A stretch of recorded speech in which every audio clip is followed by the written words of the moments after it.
Good afternoon sir. Good afternoon. आता तुम्ही पण फी जमा करा रे बा. आज मी 12वीची पण बॅच बंद करून टाकली. तुमच्या बॅचची पण आता 2-3 दिवस वाट पाहणार. नसन होत तर ते बंद करावं लागणार आहे. मग शेवटी तुम्ही जर फीस देत नसाल तर मग कसं होणार आहे? मग कसं चालणार आहे? मी दिली काल. कोणाजवळ दिली? काय मॅडम जवळ. अच्छा, ठीक आहे ना. आणखी कोणी दिली? सर मी पण म्हणजे नाव सांगत जाणार आहे. मी पण कसं समजणार आहे? सर भाविका लोखंडे भेटला मेसेज. हा, आणखी देवराज चव्हाण. देवराज चव्हाण. तुझे किती झाले जमा प्रत्येक विषयाचे? सर 6,000 रुपये. हाँ तो वही बोल रहा हूँ मैं, वो तो पहले मिली हुई है. हाँ बाउर अजून तू किती दिली रे? आपला हा काय ना चारवाक. सर 6,000 दिले काल. काल 6,000 दिले. बर, आणखी बाकीचे तुम्ही तुषार नागपुरे, गोमेकर, त्याच्यानंतर तो काळमेघ, श्रद्धा लाड, त्याच्यानंतर जान्हवी बोंबे, साक्षी श्रीवास, म्हणजे भरपूर जण आहे. भरपूर नावच नाव आहे. काय करायचं फीचं सांगा बरं पटपट.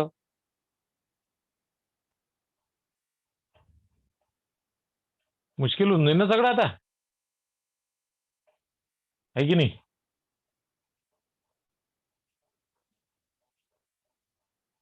जर फीस नाही दिली तर मग शिकवायचं कसं, काय करा सांगा, कसं चालवायचं हे सगळं.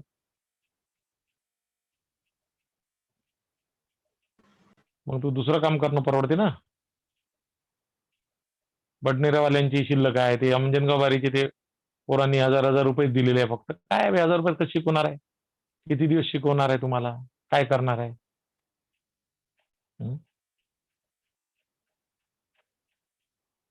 4 इन्स्टॉलमेंट कंप्लीट पाहिजे तर कमीत कमी 4 इन्स्टॉलमेंट.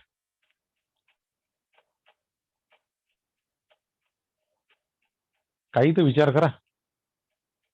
ठीक आहे, मी 1-2 दिवस शिकवतो, मग मी पाहतो. 4 इन्स्टॉलमेंट मला कंप्लीट पाहिजे.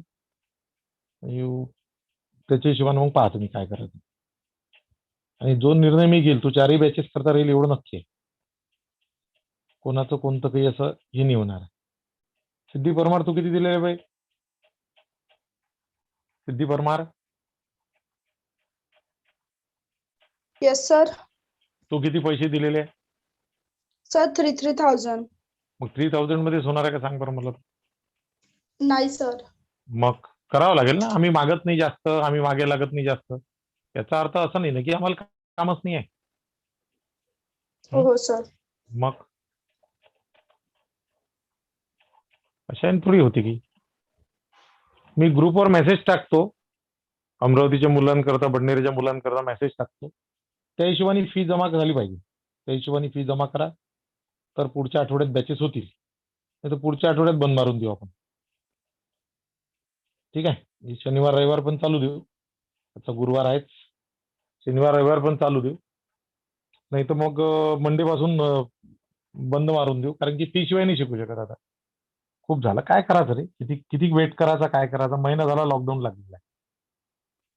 ठीक आहे, 3 आठवडे झाले या सोमवारी. आता किती दिवस चालू राहू द्यायचं? कसं करायचं? इंटरनेटचे पैसे पडून राहिलेले 1,000 महिना, त्याचा वेगळाच लागला मागे. मुश्किल आहे ना यार. काय कसं करायचं सांगा ना तुम्ही. कोणते खर्च कमी झाले? कोणते खर्च कमी झाले? हे जे 15 दिवस 3 आठवडे आता झालं हे बंद होऊन, या 15 दिवस 3 आठवड्यात कोणते खर्च कमी झाले सांगा बरं मला तुम्ही. परवाच्या दिवशी मी कूलरची ते पाण्याची मशीन आणायला गेलो. परवाच्या दिवशी मशीन आणली पाण्याची कूलरची. त्यांनी 160 रुपये घेतले माझ्याकडून. त्यांनी हे थोडी म्हटलं मला, तर तुमचे पोरं पैसे नाही देऊन राहिलेले आहे, तुम्ही राहू द्या म्हणून मशीनचे पैसे. पाण्याची मशीन असते ना ते कूलरमध्ये. तर ते कूलर आणला लावायसाठी, तर ते मशीन गेलेली आहे त्याची. मागच्या वर्षीच गेली होती, मला माहित आहे. पण ते मागच्या वर्षी शेवटी झालं होतं. 2-4-8 दिवसच राहिले होते, म्हणून मी ते बसवली नाही. आता मी परवाच्या दिवशी गेलो होते मशीन आणायला, तर ते 160 रुपये घेतले त्यांनी माझ्याकडून. मग आता मला थोडी फ्री दिली त्यांनी,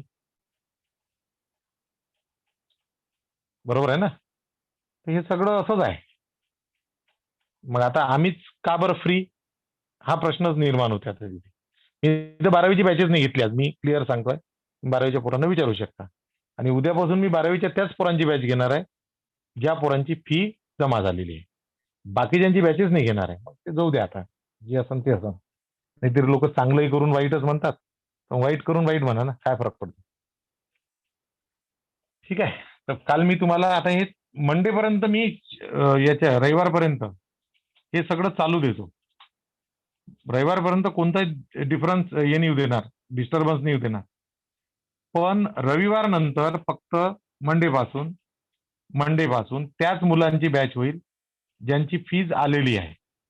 ज्यांची फीज नाही आली त्यांना मंडेपासून शिकवलं जाणार नाही. ठीक आहे. आणि कोणाची किती जमा करायची आहे हे मी तुम्हाला ग्रुपवर मेसेज टाकतो. आत्ता बॅच संपल्याबरोबर मेसेज देतो ग्रुपवर की किती इन्स्टॉलमेंट तुम्हाला जमा करायचे आहे. ओके, चल. तर काल मी तुम्हाला ऑप्टिकल ऍक्टिव्हिटी शिकवली.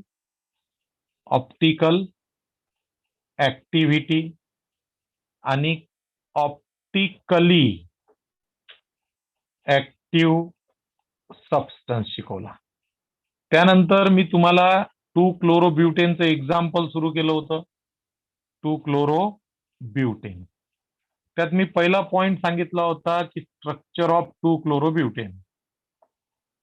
स्ट्रक्चर ऑफ 2-क्लोरोब्युटेन हे बोललो तुम्ही असं. आता हे जे स्ट्रक्चर आहे 2-क्लोरोब्युटेनचं, याच्यात मी सांगितलं होतं असं काहीतरी काढलं होतं मी स्ट्रक्चर. पहा, ती वर C2H5 काढला होता, इकडे खाली CH3 घेतला होता, इकडे Cl होता आणि इकडे H होता. ठीक आहे. आता नंतर हे झालं तुमचं स्ट्रक्चर. आता याच्यात मी तुम्हाला सांगितलं होतं की हा जो कार्बन आहे सेंटरचा, हा वाला, या कार्बनला 4 साईडनी 4 वेगवेगळे ग्रुप्स अटॅच आहे किंवा ऍटम अटॅच आहे. इकडे हायड्रोजन आहे, इकडे CH3 आहे, इकडे Cl आहे, इकडे C2H5 आहे. मग ज्या कार्बनला 4 वेगवेगळे ऍटम किंवा 4 वेगवेगळे ग्रुप्स अटॅच असतात त्याला म्हटलं जातं, त्याला म्हटलं जाते असिमेट्रिक कार्बन ऍटम किंवा कायरल कार्बन. हा शब्द जास्त वापरायचा, chiral carbon atom. Chiral carbon atom म्हणतो आपण, असिमेट्रिक म्हणतात, विशेष नाही आहे. पण हा शब्द जास्त प्रचलित आहे, हा जास्त वापरला जाते, कायरल कार्बन ऍटम. झालं क्लिअर? आता मग कायरल कार्बन ऍटमची डेफिनेशन मी लिहून दिली का तुम्हाला? पहा खालच्या याच्यात. हो सर. हा, आता कायरल कार्बन जर प्रेझेंट असेल, आता काल मी बोललो होतो ना, ते म्हैस जी आहे ते झाडाला घासून जाळ हलवते, परंतु बकरी झाडाला घासून, स्वतःचं शरीर झाडाला घासून जाळ हलवू शकत नाही. हे काल बोललो होतो वाक्य मी. क्लिअर? हा. तर आता ज्या कोणत्या कंपाऊंड मध्ये कायरल कार्बन ऍटम प्रेझेंट असतो, ज्या कोणत्या कंपाऊंड मध्ये कायरल कार्बन प्रेझेंट असतो तेच कंपाऊंड ऑप्टिकली ऍक्टिव्ह असतात. ऑप्टिकली ऍक्टिव्ह असतात म्हणजे काय? तर आता मी जर हा 2-क्लोरोब्युटेन घेतला आणि इथे असा ठेवला, याच्यात सोल्युशन बनवलं 2-क्लोरोब्युटेनचं. ठीक आहे. हे सोल्युशन आहे 2-क्लोरोब्युटेन. आणि इकडून लाईट सोडला कोणता? Plane polarize light. Plane polarize light मी इकडून याच्यावर बंबार्ट केला आता.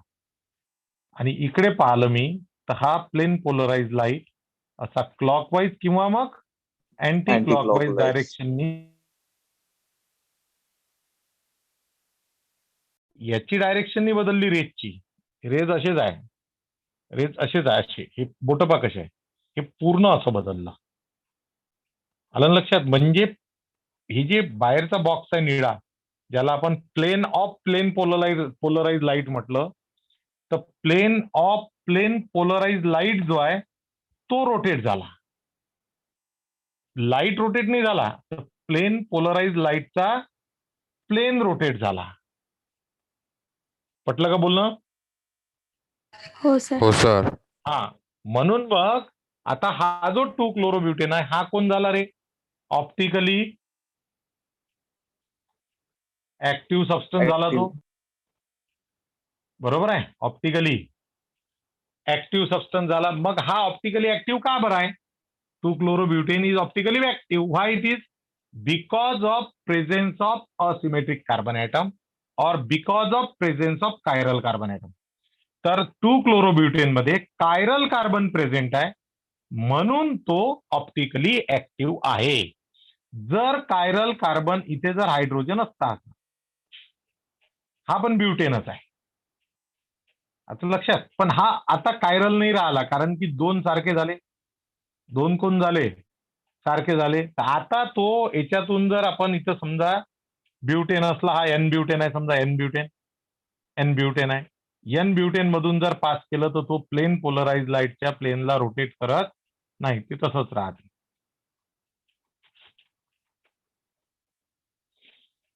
ते तसंच राहते जसं तसं. म्हणजे प्रत्येकच सबस्टन्स प्लेन पोलराइज लाईटच्या प्लेनला रोटेट करू शकतो काय? नाही. तर नाही. प्लेन पोलराइज लाईटच्या प्लेनला रोटेट करण्याकरता त्या सबस्टन्स मध्ये कायरल कार्बन ॲटम प्रेझेंट असणे आवश्यक आहे. जर कायरल कार्बन ॲटम प्रेझेंट असेल तरच काय? जर कायरल कार्बन ॲटम प्रेझेंट असेल तरच काय? रोटेट होणार. हा, अरे तरच काय? अरे प्लेन तरच रोटेट rotate. होणार. जर कायरल कार्बन ॲटम प्रेझेंट असेल तरच काय? Plane Optically rotate active. होत आहे. प्लेन पोलराइज लाईटचं प्लेन होते, रोटेट होते. बरोबर आहे. म्हणजे कायरल कार्बन ॲटम प्रेझेंट असणे हे महत्वाची कंडिशन झाली की नाही झाली? मग आता झाली. झाली. झाली. कायरल कार्बन प्रेझेंट असेल तरच या सगळ्या गोष्टी होते, अदरवाईज त्या गोष्टी होत नाही.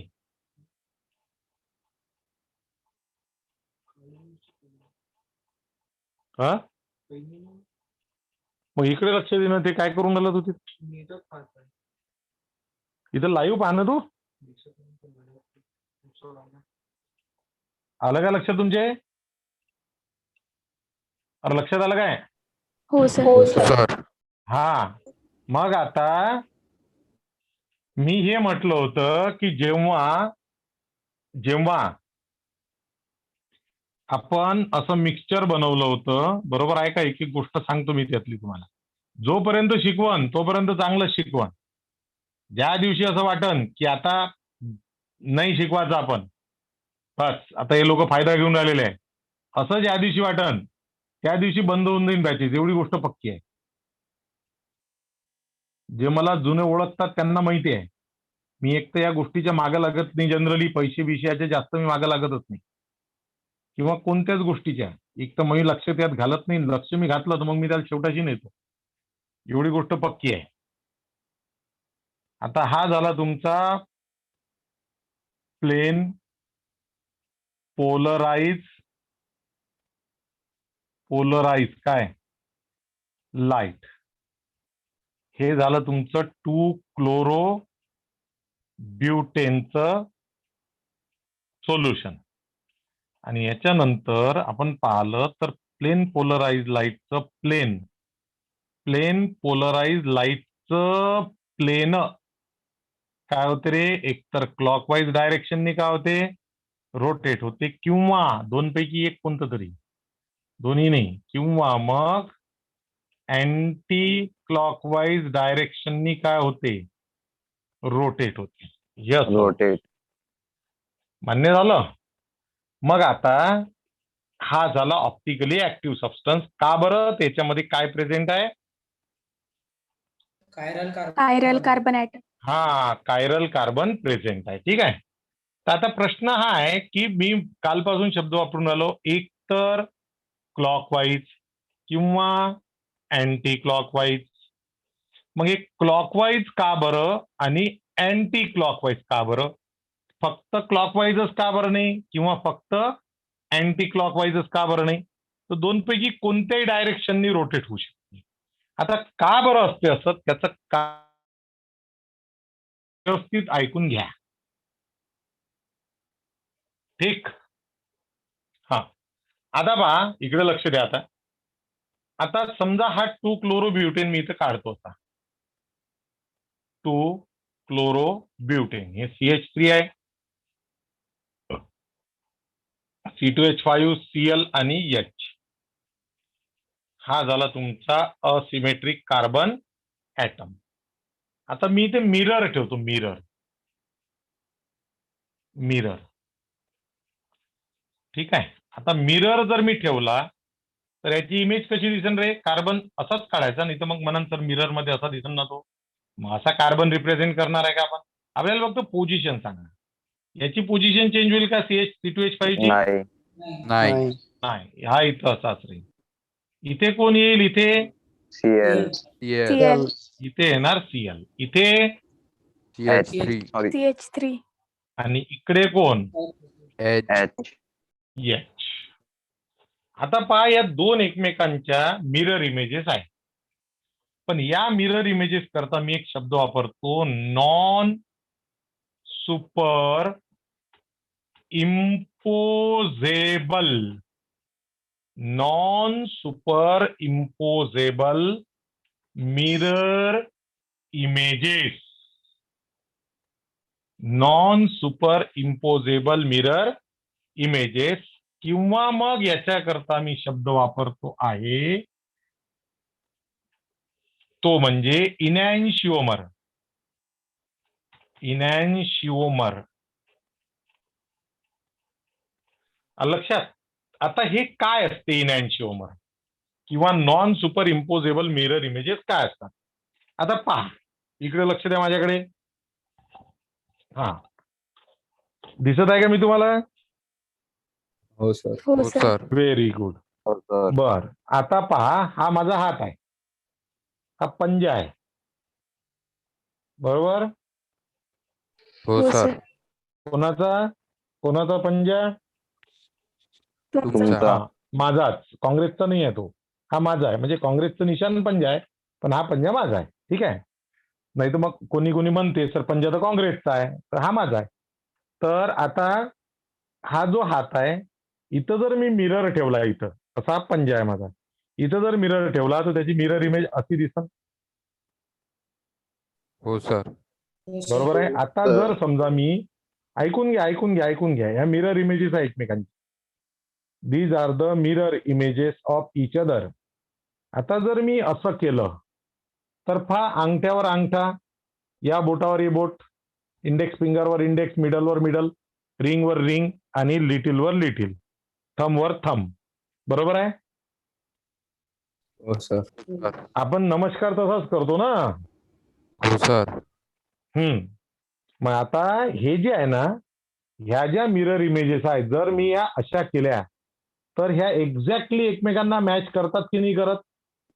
करतील. करतात. हा, मग या एक्झॅक्टली जर मॅच करत असेल तर त्याला म्हणायचं सुपर इम्पोजेबल मिरर इमेजेस. पण इथं शब्द वेगळा आहे. ह्या ज्या अशा एकमेकांना 100% ज्या मॅच करतात, पहा या एकमेकांना जे 100% मॅच करतात, these are the superimposable mirror images. पटलं? लक्षात आलं? सुपर इम्पोजेबल हो सर. एकमेकांना 100% मॅच करणाऱ्या मिरर इमेजेस म्हणजे superimposable. Superimposable mirror images. आता जर समजा मी हे असं न करता, आता मी असं केलं होतं, आता मी असं न करता जर ही इमेज उचलून याच्यावर ठेवली अशी, तर पा बरं हे सगळे एकमेकांना मॅच करते काय? नाही. नाही. नाही सर. हा, मग ज्या मिरर इमेजेस, आता मला हे असं नाही करायचं ऍक्च्युअल, मला हे उचलून याच्यावर ठेवायचं असं. मग ज्या मिरर इमेजेस एकमेकांना मॅच करत नाही त्यांच्या मधल्या ग्रुप्सची किंवा ऍटमची पोझिशन डिफरंट राहते अशा मिरर इमेजेसला म्हणायचं non super imposable mirror images. काय म्हणत त्याला? Non super imposable Non-superimposable mirror mirror images. image. हा, तर ज्या मिरर इमेजेस एकमेकांसोबत मॅच करत नाही. आता इमॅजिन करा, हे मला असं उचलायचं आहे, बरोबर आहे का माझं बोलणं? हे मला असं उचलायचं आहे आणि याच्यावर असं ठेवायचं आहे. ठेवलं मी, तर इथे कोण आला सांगा बरं? इथे C2H5. हा, इथे C2H5 राहीन असा 100%.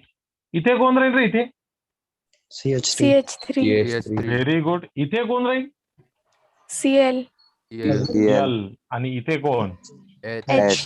म्हणजे या दोन पोझिशन तर मॅच करतात, पण H आणि Cl ची पोझिशन मॅच करते का?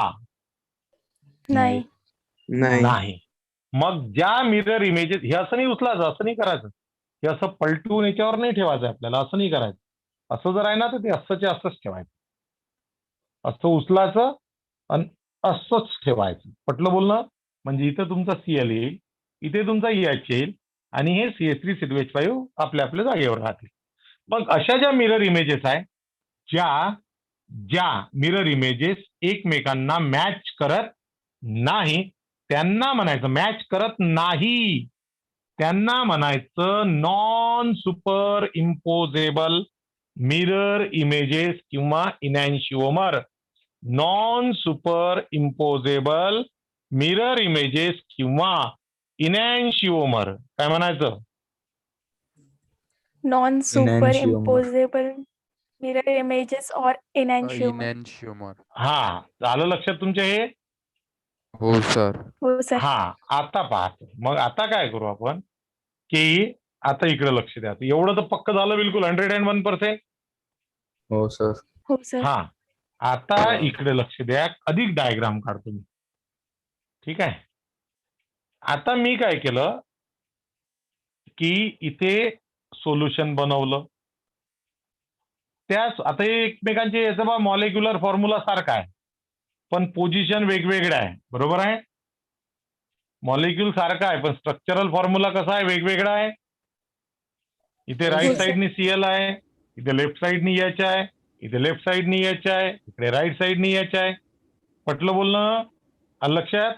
मग हो, आता सर. समजा हो, मी सर. इथे हा घेतला, समजा हा C2H5, इकडे लक्ष द्या, CH3. मावत नाही ना रे, मोठं झालं ना. आपल्याला क्लासच्या बोर्डची सवय आहे, ते आता कसंच काय. ठीक आहे, तरी आपण पाहूनच घेऊ. आता जे होईल ते होईल, देवाची मर्जी. तर H आहे, याला आहे CH3. ठीक आहे. हा आयसोमर मी इथे घेतला, एक दोघांचे आयसोमर झाले, ज्याला आपण इनॅन्शिओमर. हा घेतला मी इथे, हा नाही घेतला या पोझिशन मध्ये. आता मी याच्यातून काय करतो, प्लेन पोलराइज लाईट याच्यातून पास करतो. याचं सोल्युशन घेतलेलं आहे, लिक्विड आहे ते लिक्विड. याचं सोल्युशन मी बनवलं कुणाचं? या आयसोमरचं. जाणून बुजून मी त्याच्यात डायग्राम काढली. ती डायग्राम अशी काढत नसतो मी याच्यात कधी, पण आता चला बा, आपले स्पोर आहे म्हणून मी केलं ते. आता हा माहित आहे काय करते, या प्लेन पोलराइज लाईटच्या प्लेनला या डायरेक्शननी रोटेट करते. असा बस. हा जो आयसोमर आहे, प्लेन पोलराइज लाईटच्या प्लेनला रोटेट करते. कोणत्या डायरेक्शननी? क्लॉकवाईज. म्हटलं बोल ना, कोणत्या डायरेक्शननी रोटेट करते? क्लॉकवाईज. क्लॉकवाईज. मग हा असा आयसोमर आहे, बरोबर आहे का? बरोबर आहे का? हा असा आयसोमर आहे जो प्लेन पोलराइज लाईटच्या प्लेनला क्लॉकवाईज डायरेक्शननी रोटेट करतो. त्याला म्हटलं जाते डेक्स्ट्रो. त्याला म्हटलं जाते डेक्स्ट्रो आयसोमर. डेक्स्ट्रो आयसोमर, किंवा त्याला आम्ही लोक असं पण म्हणू शकतो, डी और प्लस आयसोमर. डी और प्लस आयसोमर. म्हणून मग आता डेफिनेशन कशी बनते डेक्स्ट्रोची? तर डेक्स्ट्रो आयसोमरची डेफिनेशन काय होते सांगा बरं मला? the isomer which rotate plane of plane polarized light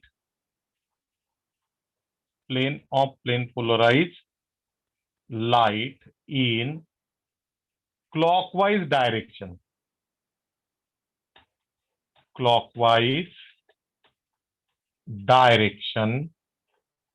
called as dextroisomer. जो आयसोमर प्लेन पोलराइज लाईटच्या प्लेनला क्लॉकवाईज डायरेक्शन मध्ये काय करतो, रोटेट करतो, त्याला म्हणतात डेक्स्ट्रो आयसोमर. झालं का क्लिअर?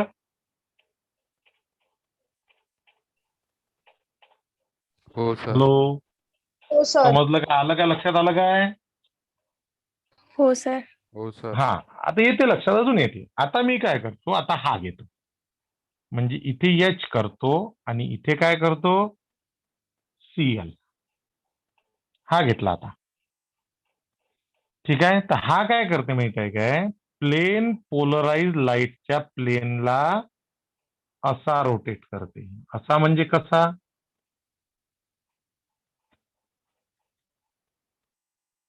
Anti clockwise. हा, अँटी क्लॉकवाईज डायरेक्शननी रोटेट केला त्यांनी, असा होता तो.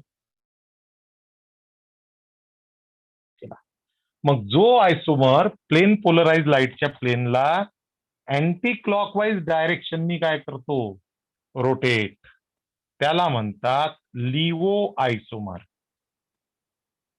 किंवा त्याला स्मॉल एल किंवा मायनस साइननी पण रिप्रेझेंट करतात. याला डी म्हणजे डेक्स्ट्रो, डीचा अर्थ ऍक्च्युअल डेक्स्ट्रो म्हणजे राईट होते, लिओ म्हणजे एल म्हणजे लेफ्ट होते. लिओचा अर्थ लेफ्ट आहे आणि डेक्स्ट्रोचा अर्थ राईट आहे. हा राईट साइडनी रोटेट करते, क्लॉकवाईज म्हणजे राईट आणि लिओ म्हणजे लेफ्ट, लॅटिन भाषेतले शब्द आहे.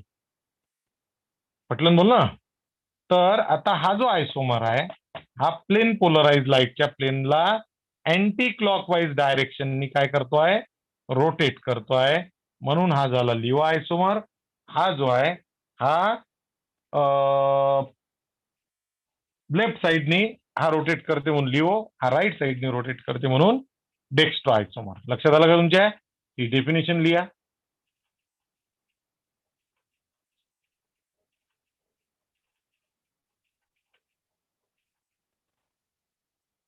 अरे बाबा, कालचाच चालू आहे 2-3 दिवसापासून.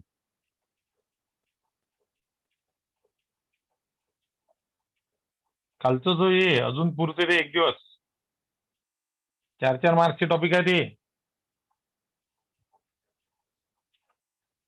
तर लवकर लिहा, 5 मिनिटं राहिले म्हणते. आजचा गुरुवार आहे, उद्या शुक्रवार शनिवार 2 दिवस शिकू आपण काय, आणि सोमवारपासून नाही व्हा ते, आता करा, बंद करा ते. ज्यांची फी आहे त्यांना शिकवण आम्ही, त्यांचा विषयच नाही आहे.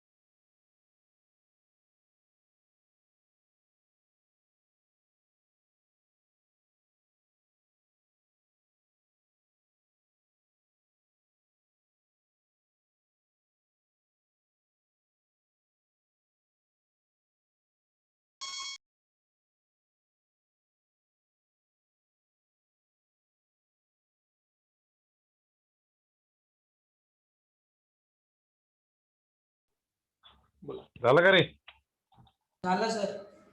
हा, आता तशीच डेफिनेशन काय करायची, आता वर तुम्ही डेक्स्ट्रो आयसोमर लिहिलं, ऍक्च्युअल त्याला इथे डेक्स्ट्रो असं लिहा, ते ऍक्च्युअल असं पाहिजे, ते dextro rotatory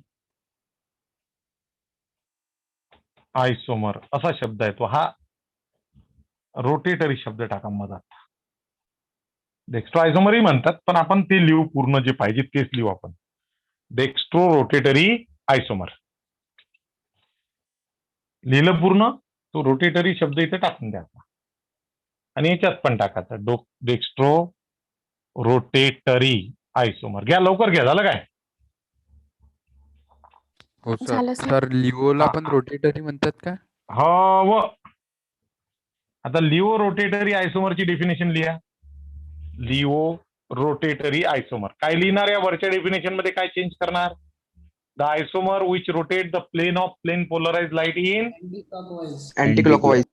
anti Anti-clockwise. Clockwise direction called as laevo rotatory isomer. लिहा. रोटेटरी म्हणजे होय हुमांशू गोरटे. काय सर? रोटेटरी म्हणजे रोटेट करणारा. हो सर, समजलं. लेफ्ट कडे रोटेट करणारा लिओ रोटेटरी, राईट कडे रोटेट करणारा डेक्स्ट्रो रोटेटरी. या लवकर लिहा. एवढा वेळ लागला तर इंजिनिअरिंग होईपर्यंत भारत संपणार. आतापर्यंत लिखो 2 एक लेसन कंप्लीट व्हायला पाहिजे तुमची. डिसेंबर महिन्यात परीक्षा आहे, मार्च महिना सुरू झालेला आहे. काही लेख कशालाच काही नाही अजून. हा लेसन कंप्लीट व्हायला अजून 10-15 दिवस लागतात. हो डायग्राम हे सगळं लिहायचं तसं तसं.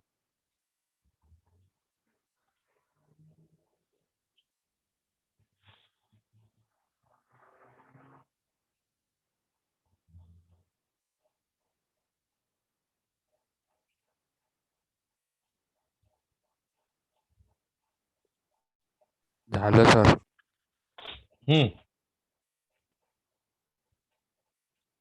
झालं असं कम्प्लीट तर वाचून टाका एक वेळा. काय अडचण आहे सांगा. किती मिनिट राहिले रे? 2 मिनिट. 2 मिनिट राहिले म्हणते.